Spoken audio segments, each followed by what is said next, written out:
So next on the stage, we're going to talk about transit, Wayne County Transit, and where we are going to be going here in, if I remember correctly from previously being told I was wrong, in the August ballot, that we're going to have an opportunity to make a huge impact in Wayne County. So with that, I've got now joining Chad, the Deputy County Executive, Assad Turfe, and Representative Alabas Farhat, to share with us a little bit more about transit and where we're going to go over the next months as we get ready for August, and where we go in the years to come after that. So Chad, all you.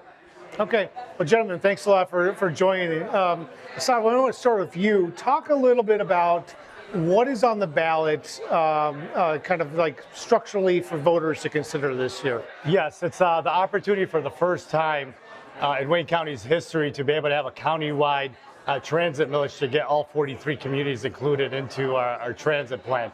A little over 2 years ago, County Executive Warren Evans at a Detroit regional event made the commitment that we're going to an all-in county. And when we went back to the office and started to research it, we realized that the current law that was in place had some loopholes that did not allow the voters to vote on it. And that's where Representative Farhat came in and helped lead that initiative. Representative, can you talk a little bit about the bill? And I know this took a couple of years to get together, and so talk a little bit about what the work that went into getting this bill passed and some of the resistance you did get in Western Wayne County to this. I mean, look, there's always concerns anytime you are bringing a new program forward, but with transit, it's simple, and it's something that we've been hearing for years from the business community, from families across Wayne County, is that they want to have a transit system that actually works and get them places. There's no reason that a senior in Dearborn can't take a smart service to get to their doctor in Canton, or if a student wants to go to Schoolcraft College in Taylor, that they have to take multiple stops or get right to that border and find a way to make up that last mile. It's a ridiculous system. It's like a Swiss cheese system we had that made no sense. And so what we did at the state is we said this. We said the county's going to be all in. We want an all-in system where all the communities are a part of a transit system that makes sense. We gave the county the flexibility to decide how long that term can be for this millage. And right now, I'll tell you this, the feedback has been overwhelmingly positive. You'll have your folks that'll hem and haw about taxes, but the reality is this, gas is $5, $6 at the pump right now, and if you can take a smart flex service or a bus that can get you where you want to go for much cheaper, we should be offering these alternatives that keep our communities connected and get people to where they need to go. So what feels like about 8 years ago, when Brooks Patterson was still alive and the Oakland County Executive, there was a big fight over opt-out communities, and I wondered to myself, how do you get from Brightmoor to Novi? How do you get from Brightmoor, northwest side of Detroit or west side of Detroit, on a bus to a job at 12 Oaks Mall? And I went and took the 3 buses that was involved in the last mile walking, and eventually your boss did the same exact thing as well. Yes. Because it just really illustrates the trouble that people have getting around to get to even a minimum wage job in the suburbs from the city. So talk about how this is going to change that dynamic. Yes, and you mentioned County Executive Warren Evans took that walk from Detroit, got on a bus to go to a Best Buy out in Novi, and what we realized is in many places there wasn't any public transportation, there wasn't any sidewalks to walk on. Yeah, you're walking on dirt paths. And in 2018, there was a lot of breaks in the system. It was a very complicated plan, and the communities just didn't quite understand it. At that time, you had Oakland County that had opt-outs, you had Wayne County that had opt-outs, and then here we're trying to bring an overlap system. What the goal here to do is, Alabas Farhat touched on this a bit, is this is an affordable millage rate. This is the same millage rate that has historically always been ran. We're talking about $8 a month for the average home in Wayne County, and to be able to connect communities is a big deal. I think more than anything, once we are all in Wayne County, Oakland did it in 22, Macomb did it over a couple decades ago. All 3 counties for the first time ever are going to be all in. Now all 3 counties could hold hands, go to the state, government, go to the federal government, and be able to receive more grant funding to come home to be able to provide even more public transportation without taxing the residents of Wayne County. And I think more than anything, what we've learned during this process is initially we talked about it from an economic perspective, right? For every dollar that you invest in transit, you get $4 or $5 back in return in economic opportunities. But what we've learned more than anything, there's a great need out here for our seniors community, our special needs community, our communities that have disabilities and are unable to drive. This is a lifeline for them, and it provides an opportunity for them to live a full and capable life. And we're excited to do it, and I have no doubt come August 4th, we're going to be successful.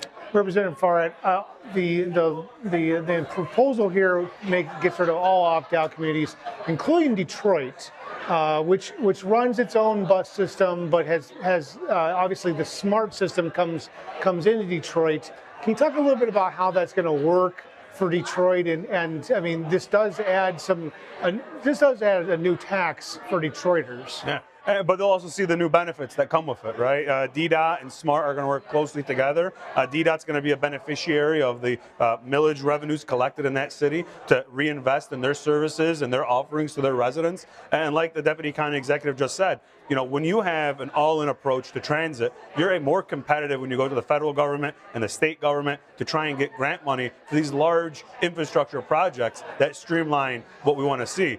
You know, I'll tell you this, a lot of times when we talk about transit, we talk about just local bus operators or we talk about rail lines. Well, what we need really is a diversity in transit. So we have like the Smart Flex system, which are these single pickups like an Uber style. You know, we are meeting people where they are. The residents of Detroit are going to be able to benefit from that as well. They're going to be able to receive that millage share they're getting right now and reinvest it in DDOT and the services that connect Detroit, downtown Detroit, the neighborhoods, to the rest of the county and the Tri-County area. So it's a huge win for everybody involved in this process, as long as we keep a collaborative mindset throughout it.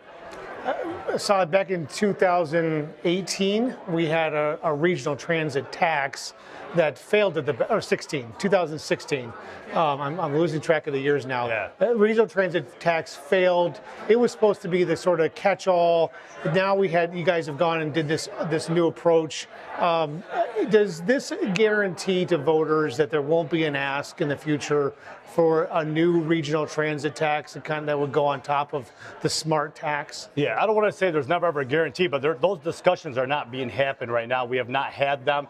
The goal is to ensure all three counties are all in and to be able to leverage the state government and the federal government to bring more resources home. The residents right now in this region are paying the taxes. They're just going somewhere else in the state or they're going somewhere else nationally. And the goal is to get more funding through grant programs. And it's hard to be competitive for a grant when you have opt-out communities. The reality of the fact is it's hard to make a justification for public transit when 17 out of our 43 communities don't even participate in our Wayne County Transit Authority. So we're really looking forward to it. I think the voters rejected it in the past because it wasn't clear. This is a very simple plan. It's covering our main routes and ensuring in areas where it doesn't make sense to have buses. There's going to be flex programs that Representative Farhat just touched on right now, which is a ride-share program. But there's more than just those types of services. There's also Nankin Transit in Western Wayne that provides essential services to our seniors, that's taking seniors to their doctor's appointments and to be able to go to recreational shopping and do all those things that they do in their community centers. And this millage funds those programs.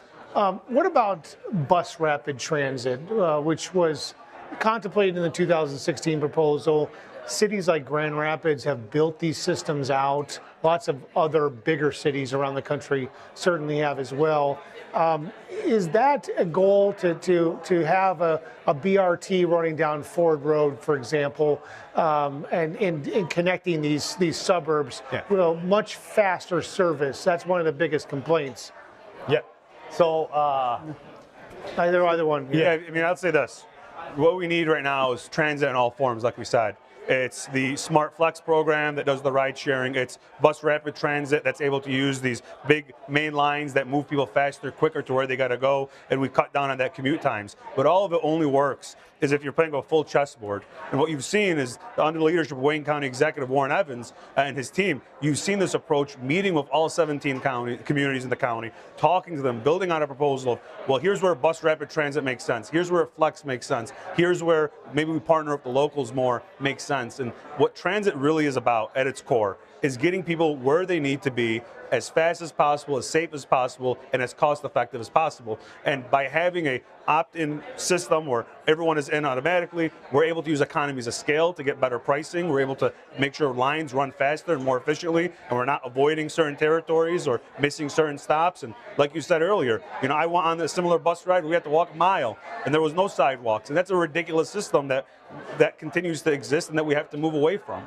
And so the idea of Bus Rapid Transit, I think, fits into the larger complement of what transit can look like, and it's part of the services and the offerings I think we'll have in the future. And in addition to that, when the County Executive Warren Evans sent us on a mission to go ahead and think about how we could do this and get an all-in county, we traveled to 43 communities in Wayne County, and we met with all the officials in those 43 communities.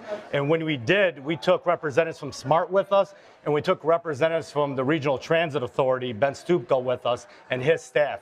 And the idea was to listen to these communities. And we listened to the communities as we're building out this phase. We're all actually thinking about the next phase, the regional approach. And, you know, to your first question about making sure that we could go from Oakland to Detroit, Macomb to Detroit, you know, and be able to we've even had discussions with the Ann Arbor system on the way over here on the ferry to Mackinac Island. I had a really good conversation with Ben Stuka from the RTA to figure out how we could take the Detroit to Ann Arbor bus line and to be able to have a connection to Western Wayne communities.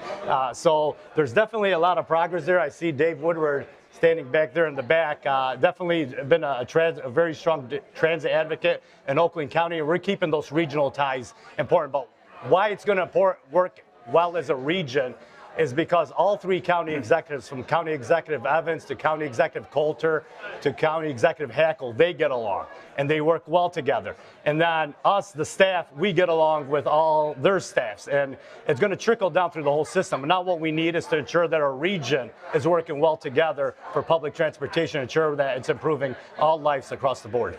I mean, it seems like from 10 years ago, that was a little bit of a moonshot approach that you're now trying to just get rid of the Swiss cheese of the system, put it all together. No one's talking here about building light rail. I mean, am I correct about that? I think in government there's a lot of wisdom in keeping it simple, right? This is about covering the main routes, ensuring let's work on something that we know we could pull off, and you know, let's follow the lead of what Macomb County did, what Oakland County did, and it's Wayne County's turn now. And now once we're all on the same level playing field, we could step it up.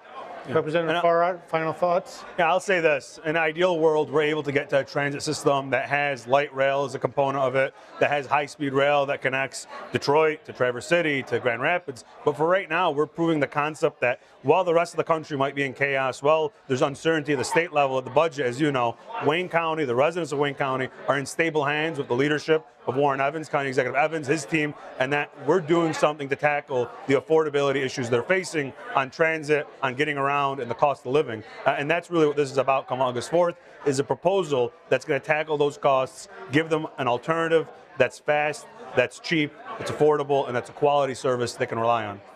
Assad Turfe and Representative Farhat, thank you so much for taking time to talk with me today. Thank you, Chad. Appreciate Thank you. Yeah. Appreciate it.